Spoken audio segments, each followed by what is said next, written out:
In this video, I'm going to go over some of the new and improved features of Windows 10.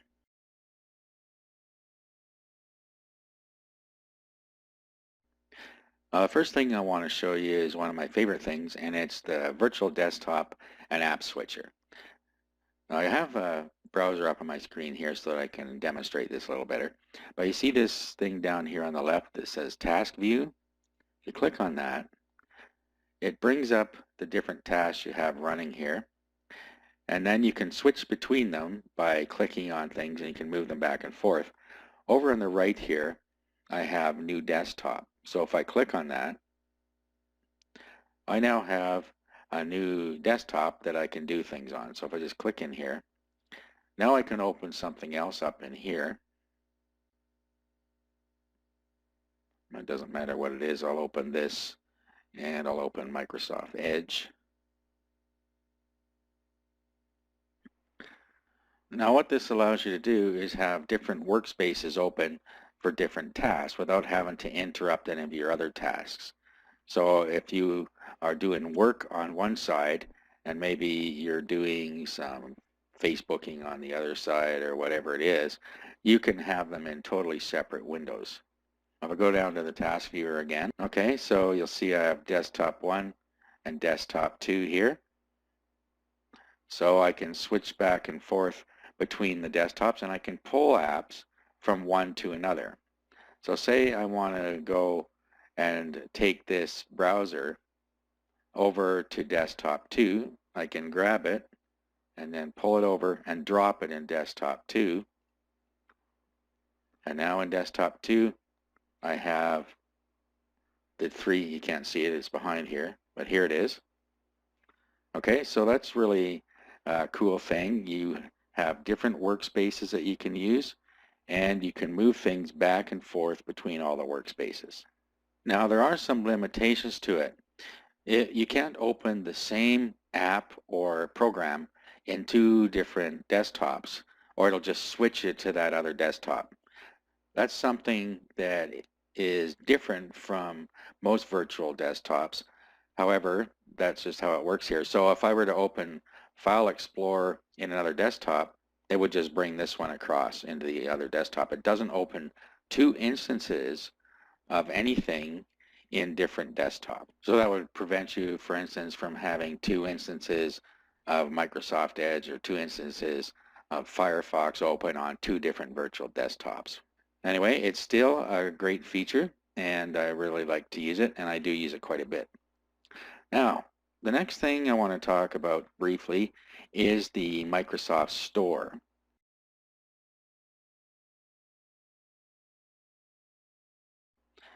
Now, if you've used Windows 8, then you already know about it. If you're from Windows 7 upgrading, you'll see this down here, the Store, and this brings up the Microsoft Store, the Windows Store.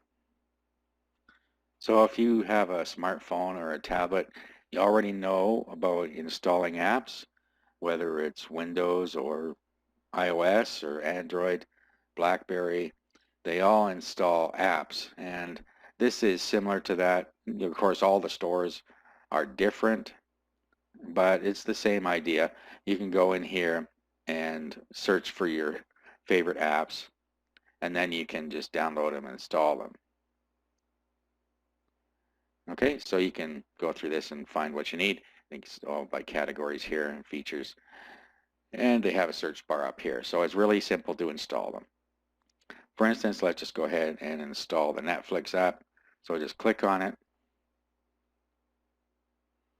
So here you see what the price will be.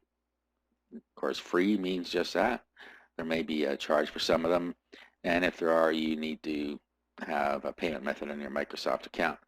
And then once you get in here, it's downloading, and then you can read what people think about the app down here. You've seen all that before if you have a smartphone or tablet. So once this is downloaded, I'll be able to use it on my computer.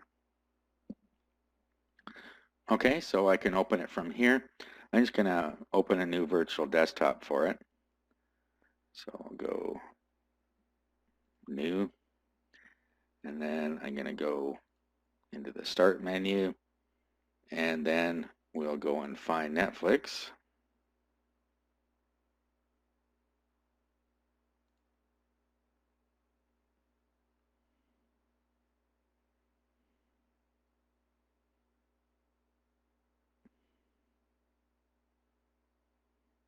Okay, here it is. And I briefly went over before about your start menu, which is another one of the great things, is the start menu can have live tiles on it. You can turn the live tiles on and off, and you can change this to what you like. But what you can do, and I showed you this as well, you can pin to start or pin to taskbar.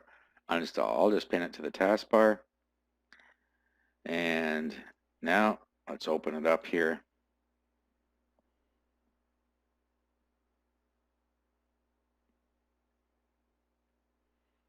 Okay, and there it is.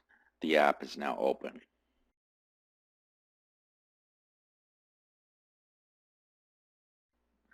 Okay, the next thing I want to talk about is the Action Center.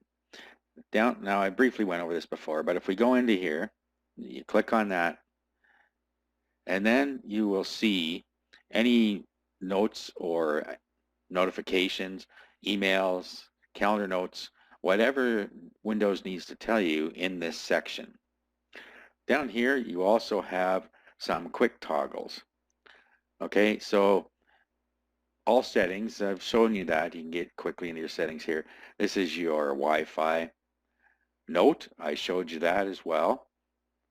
Then we have our brightness.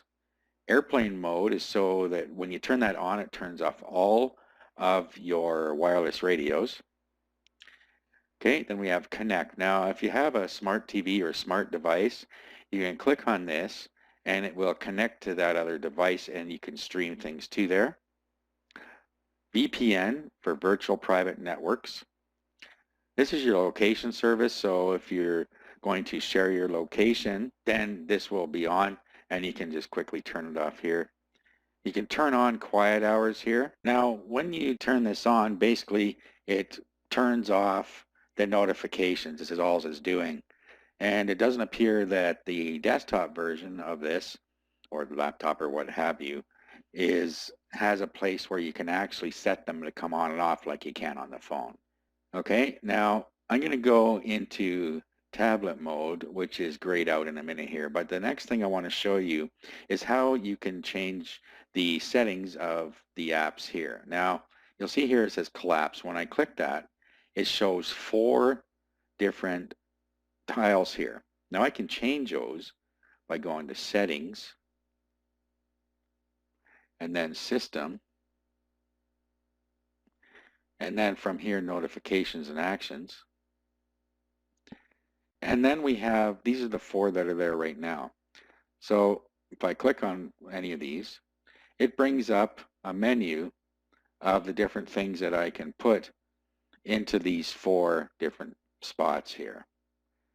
Okay, so say I want to change tablet mode to note. Okay, so now this will say note and then connect tablet mode and all settings.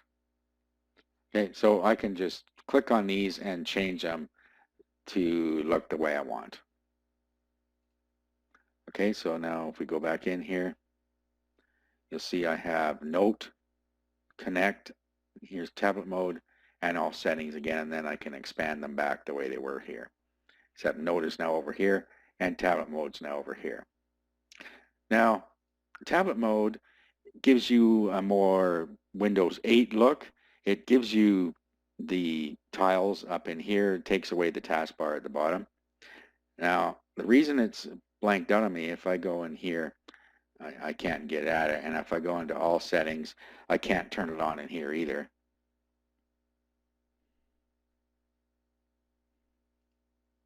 So it goes here and I go to tablet mode. It's grayed out. And the reason is that I have dual monitors. If you have dual monitors, it won't let you do it. So I'm going to go ahead and unplug one of my monitors just so I can show you how it works here.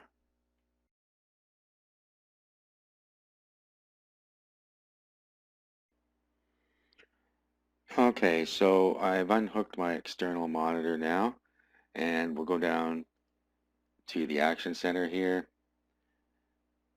and you'll see that tablet mode is unchecked.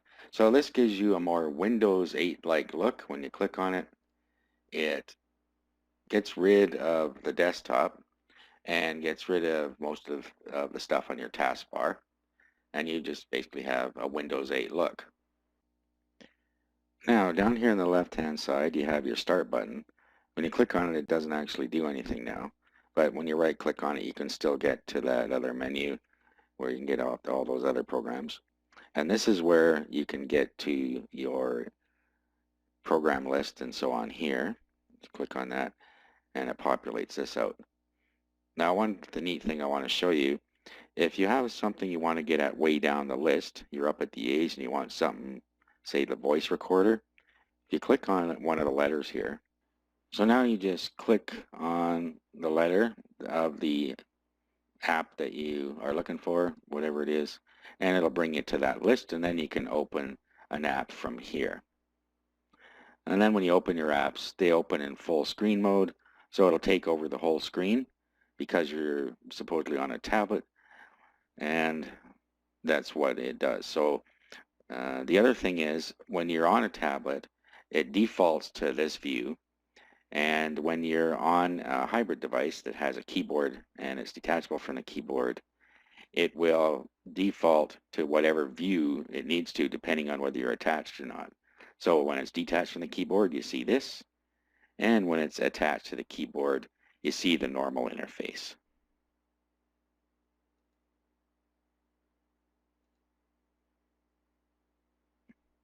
like this. Okay, so we're going to continue with some more features in the next video.